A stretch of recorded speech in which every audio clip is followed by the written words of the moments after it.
Siap, gerak. Sebelum belajar, marilah kita berdoa setiap kepercayaan masing-masing. Dimulai. Baik, coba lihat dulu sampah-sampah di bawah mejamu. Kursimu kalau ada diambil, simpan dulu nanti sana kita buang. Baik, untuk hari ini ada yang tidak hadir? Yang mana?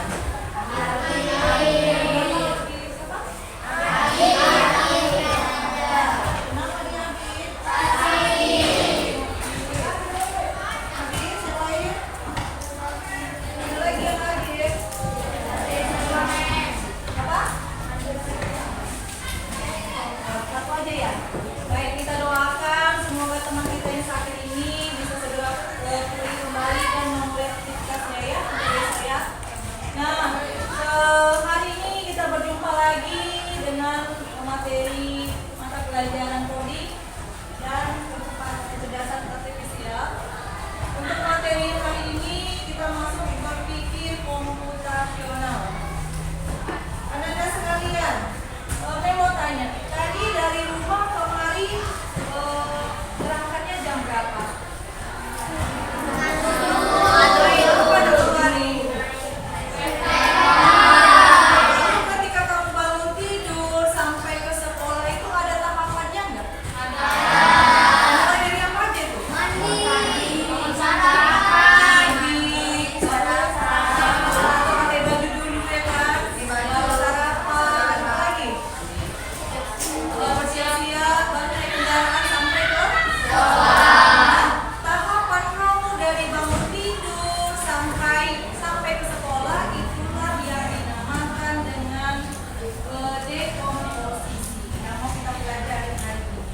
Nah, kira-kira berpikir komputasional itu apa ya? Ada yang sudah baca? Apa ya? Perhatikan ke depan. Ternyata berpikir komputasional itu adalah cara berpikir untuk menyelesaikan masalah secara logis, sistematis, dan efisien. Ya, kita disebut di sini untuk berpikir dalam menyelesaikan masalah itu secara sistematis dan efisien. Kalau namanya sistematis, ada bagian-bagiannya, ada tahapannya. Nah, untuk belajar berpikir komputasional ini ada 4 konsep utama. Yang pertama itu ada namanya dekomposisi. Yang kedua ada namanya pengenalan pola. Yang ketiga ada namanya abstraksi. 4 ada namanya algoritma. Yang kita ini nanti mau kita bahas semuanya. Untuk minggu ini, pertemuan kali ini kita akan bahas yaitu ini dekomposisi. Kira-kira dekomposisi itu apa ya? Baik, sebelum kita masuk ke dekomposisi, kita perlu tahu untuk apa sih kita belajar ini, tujuannya untuk apa? Yang pertama itu menjelaskan konsep dekomposisi dalam berpikir komputasional. Lalu yang kedua, menerapkan teknik dekomposisi untuk menyelesaikan masalah sederhana. Dan yang ketiga, mengaitkan proses berpikir komputasional dengan konsep kecerdasan buatan AI atau deep learning secara dasar. Nah, Beb, apa ini ya AI? Pernah dengar nggak AI? Kira-kira pernah nggak menggunakan AI? Gimana itu? Meta AI, apa lagi? ChatGPT. Shopee, ternyata Shopee juga merupakan kecerdasan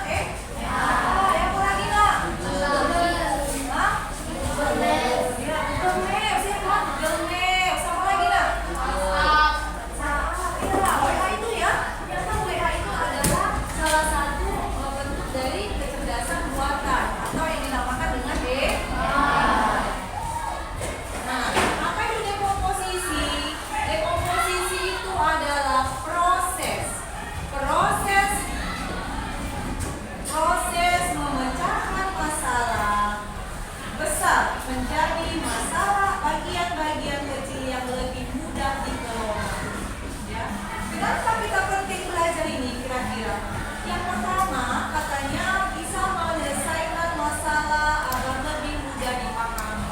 Kenapa? Karena kita membuat tahapan-tahapannya. Kalau sudah kita buat tahapan-tahapannya, maka lebih mudah kita selesaikan, kan? Oke. Yang kedua, mengapa penting lagi? Itu membantu fokus menyelesaikan satu bagian. Jadi kalau kita sudah buat tahapan-tahapannya, kita bisa tahu, oh di sini kita ngapain, ya selesai ini kita harus ngapain lagi, ya kan? Nah yang ketiga, mengapa penting meningkatkan efisiensi dan kolaborasi, ya kolaborasi. Jadi saling bekerja sama, ya saling membuat tim seperti itu ya. Nah, ini contoh dekomposisi dalam kehidupan sehari-hari. Pernah kalian buat teh manis? Ya kan? Rupanya kalau buat teh manis apa langsung jadi teh manisnya? Kalau kita beli langsung jadi ya kan? Tapi kalau yang boleh itu pasti buat juga ya kan? Nah, kira-kira inilah contoh dekomposisi. Apa itu? Membuat teh manis itu dia yang pertama siapkan gelas dan air. Lalu yang kedua, airnya dimasak terlebih dahulu. Karena kalau dingin-dingin nggak masak ya kan?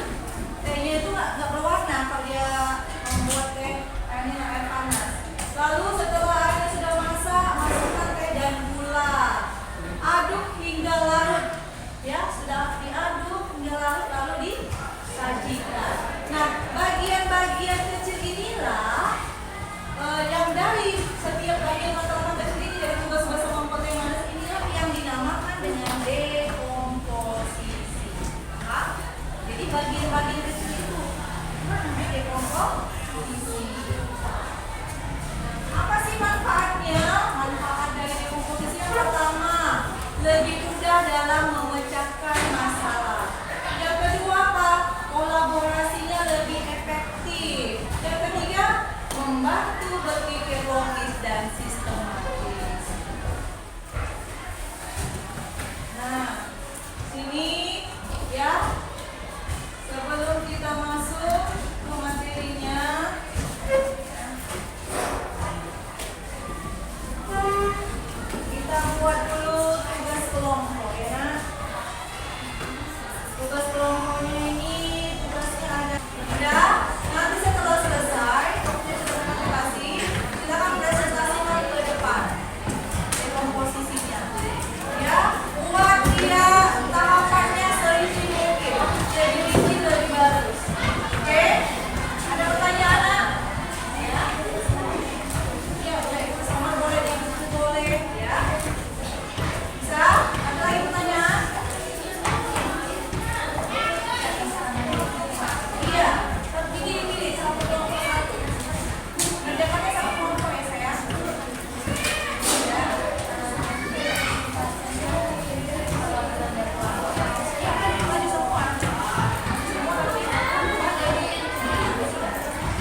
Lebih hati. Buka mulut tertawa 2 kali. Buka mulut tertawa 1 kali. Buka mulut tertawa tanpa suara. Tepuk tangan semuanya.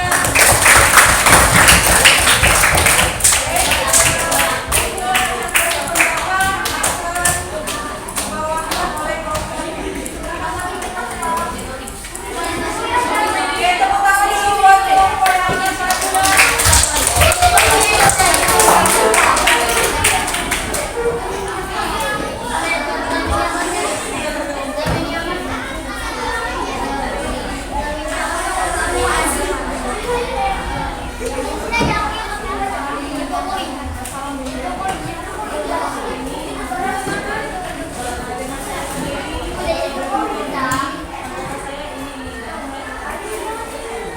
Oke, yang lainnya dengarkan sayangku.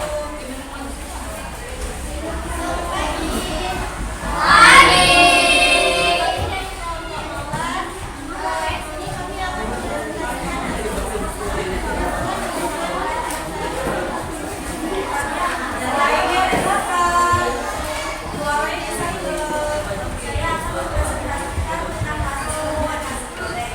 Dari komposisinya. 1. Siapkan bahan-bahan berupa nasi dan bumbuan. 2. Siapkan alat berupa wajan, spatula, piring, dan sendok. 3. Panaskan suhu wajan. 4. Rebus susu sampai halus. 5. Masukkan nasi lalu tambahkan minyak. 6. Aduk nasi hingga merata. 7. Setelah matang, tambahkan bumbu dan nasi goreng dengan rasa. Kami dari kelompok AB ingin menyampaikan hasil diskusi kami tentang dekomposisi nasi goreng. Komposisi nasi goreng. 1. Mempersiapkan bahan. Mencuci bersih menggunakan nasi. Menyiapkan bumbu, bawang merah, bawang putih, cabai, dan lain-lain seperti kecap manis. 2. Memasak nasi. Jika nasi sudah dingin, panaskan sebentar nasi atau goreng sebentar dengan sedikit minyak agar tidak lengket. 3. Memasak bumbu. Panaskan minyak dalam wajan, tumis bumbu hingga halus dan harum. Masukkan bahan seperti telur, sayuran, dan daging ayam jika suka. Masak hingga matang. 4. Menggabungkan. Masukkan nasi yang tadi sudah dipanaskan ke dalam wajan. Tambahkan kecap manis, saus sambal, dan bumbu yang lain sesuai selera. Aduk hingga semua tercampur rata dan matang. 5. Penyajian. Sajikan nasi goreng hangat di atas piring dengan kerupuk, timun, dan tomat. Sekian presentasi dari kami. Ada yang ingin bertanya? Memasak bumbu. Panaskan minyak dalam wajan, tumis bumbu hingga halus dan harum. Masukkan bahan seperti telur, sayuran, dan daging ayam jika suka. Masak hingga matang. 4. Menggabungkan. Masukkan nasi yang tadi sudah dipanaskan ke dalam wajan. Tambahkan kecap manis, saus sambal, dan bumbu yang lain sesuai selera. Aduk hingga semua tercampur rata dan matang. 5. Penyajian. Sajikan nasi goreng hangat di atas piring dengan kerupuk, timun, dan tomat. Sekian presentasi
dan saya